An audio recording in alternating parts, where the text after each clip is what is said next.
자동차를 운전할 때 우리는 가는 것과 멈추는 것을 자유로이 할 수 있습니다. 그렇기 때문에 운전의 주체를 나라고 말할 수 있는 것입니다. 그렇다면 자신의 생각은 어떠할까요?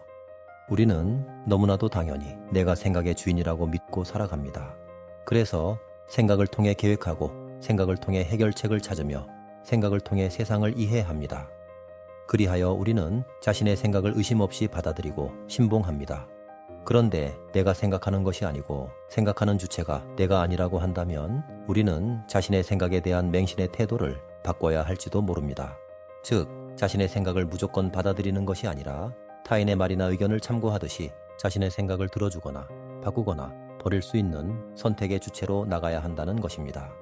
오늘은 이러한 생각의 진실에 대하여 통찰해 보려 합니다.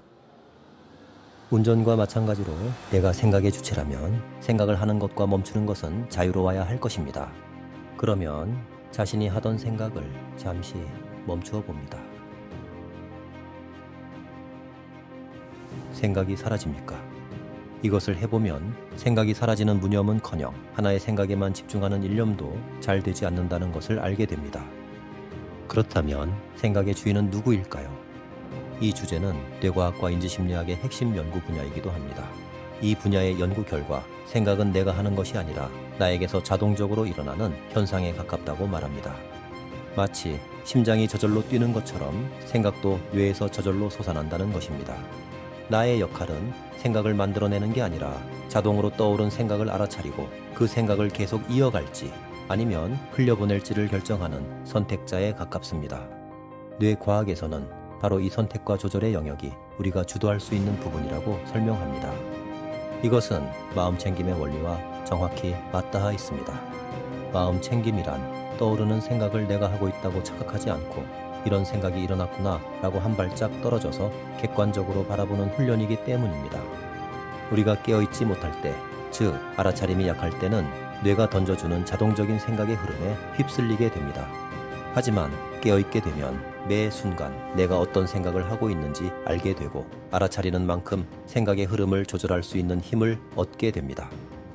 하지만 기억해야 할 점은 알아차림으로 생각의 방향을 틀 수는 있겠지만 생각 자체가 솟아오르는 것을 막는 게 아니라는 사실입니다. 그렇다면 생각의 폭주를 멈추고 진정한 휴식을 얻으려면 어떻게 해야 할까요? 그것은 지금 이 순간의 감각에 머무르는 것입니다.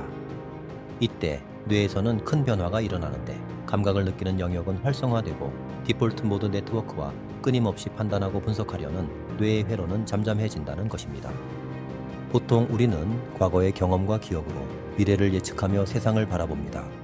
그래서 있는 그대로가 아닌 왜곡된 인식을 할 때가 많이 있지만 감각에 온전히 머무르게 되면 뇌의 예측과 해석이 주는 왜곡이 줄어들어 있는 그대로를 느끼게 됩니다. 이 상태가 지속되면 생각의 소음은 사라지고 지금 여기에 생생함만이 남게 됩니다. 이것이 바로 메타인지가 깨어난 상태, 깊은 알아차림의 상태입니다. 오늘은 내가 생각을 일으키는 주체인가에 대한 부분을 뇌과학과 마음챙김을 연계하여 살펴보았습니다. 혹자는 뇌가 만들어내는 것이 내가 만드는 것이 아닌가라고 생각할 수도 있습니다. 그러나 컴퓨터가 다양한 앱을 돌리고 AI가 사람 이상의 답변을 한다고 하더라도 그런 일을 할 수 있는 구조와 기능이 있기 때문이지 그것을 스스로 주도하는 주체가 있는 것이 아닙니다. 그래서 기계인 것입니다. 이와 마찬가지로 인간도 뇌의 구조와 기능으로 인해 자동적으로 만들어지는 현상에 의한 삶을 살아가고 있다면 그것은 주도하고 선택하는 주체, 주인이 아니라 자동적으로 만들어지는 것에 의해 지배받는 기계와 같은 삶을 사는 것입니다. 이 내용이 깨달음에서 이야기하는 생각하는 나 존재하지 않는다 라고 말하는 참 의미의 전부는 아니지만 자신의 생각을 맹신하거나 신봉하는 태도에서 벗어나 더 자유롭게 선택하는 주인된 삶에 도움되는 통찰이 되시기를 바라며 만들어 보았습니다. 감사합니다.